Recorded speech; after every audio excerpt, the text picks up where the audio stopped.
একটি জায়গাতে CBI investigation করার স্কোপ নেই, সেটা হলো ক্রিমেশন ঘাট। আমি সিপি আছে, সিপি ব্যারাকপুর হেয়ার, এটাতে সিবিআই নেই।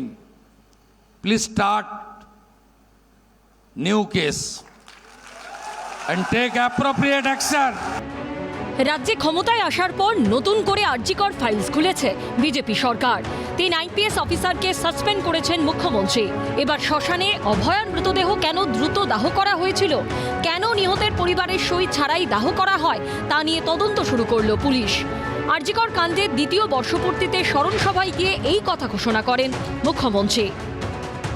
আশ্চর্য হয়ে যাবেন, সিরিয়াল 3-তে ছিল, 1 করেছে। ক্রিমিশন কস্ট দিতে হয়, ক্রিমিশন কস্ট বাড়ির লোক দেয়নি, সিগনেচার করতে হয় বাড়ির লোককে, নো সিগনেচার। এখানে নির্মল ঘোষ, সোমনাথ দে, সঞ্জীব মুখার্জি,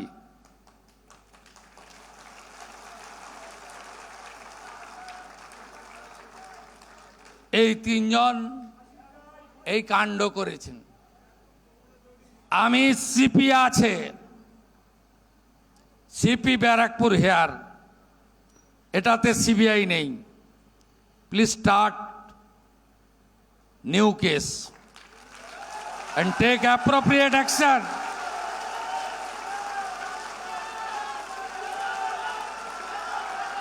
আমার যা করার আছে করব। অভয়া বলিনি, অভয়া বলিনি, অভয়া বলিনি, অভয়া বলিনি। মানুষ আমাদের জিতিয়েছে অভয়ার বিচার দিতে। আমার লিমিটেশনের মধ্যে আমি কমিটেড, আমি কমিটেড, আমি কমিটেড। মুখ্যমন্ত্রীর নির্দেশ পাওয়ার পর ইতিমধ্যেই তদন্ত শুরু করেছে খড়দা থানার পুলিশ। ব্যারাকপুর কমিশনারেটের খড়দা থানার পুলিশ গতকালই এই পানিহাটি শ্মশানের যিনি কর্মী ভোলানাথ পাত্রকে এই বিষয় নিয়ে জিজ্ঞাসাবাদ করেন এবং সমস্ত নথিপত্র খতিয়ে দেখে। সেদিন রাতে কারা টাকা পেমেন্ট করেছিল?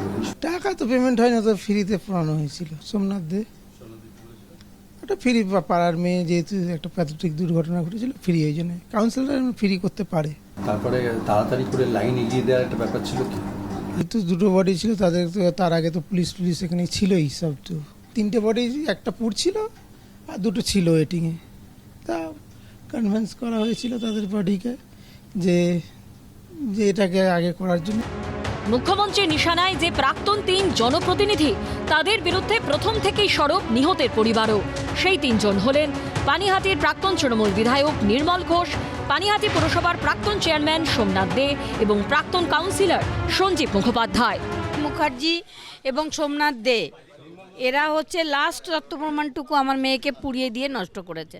সোমনাথ দে যে গ্রিন করিডোর করে নিয়ে আসা হয়েছিল আমার মেয়েকে, সেই গ্রিন করিডোর করে কেন নিয়ে এসেছিল সেই উত্তর কিন্তু সিবিআই দিতে পারেনি এবং পুলিশও দিতে পারেনি। এই বিষয়ে যোগাযোগ করা হলে প্রাক্তন তৃণমূল বিধায়ক নির্মল ঘোষের ফোন নট রিচেবল ছিল, প্রাক্তন পুরপ্রধান সোমনাথ দের ফোন সুইচড অফ। আমার যেটুকু সহযোগিতা করা ছিল পাশে ছিল, আমি করেছি, আমি রিপোর্টটা দিয়েছি। খড়দা থানা আলাদা করে তদন্ত করবেই প্রথম, কি বলবেন? করুন না, আমার দিক থেকে আমি পরিষ্কার। যতবার যেখানে যত তদন্ত হোক, যখনই ডাকবে, আমি একটু দূরে থাকি, কর্মক্ষেত্রে বাইরে আছি, আমাকে 1-2 দিন সময় দিলে আমি পৌঁছে যাবো সেখানে। এর আগেও যেমন কোঅপারেশন করেছি সব তদন্তকারী সংস্থাতে, এখানেও করব। তদন্তে কি উঠে আসে সেদিকেই সবার নজর। সমীরণ পালের রিপোর্ট, এবিপি আনন্দ, উত্তর 24 পরগনা। এবিপি আনন্দ, এগিয়ে থাকে, এগিয়ে রাখে।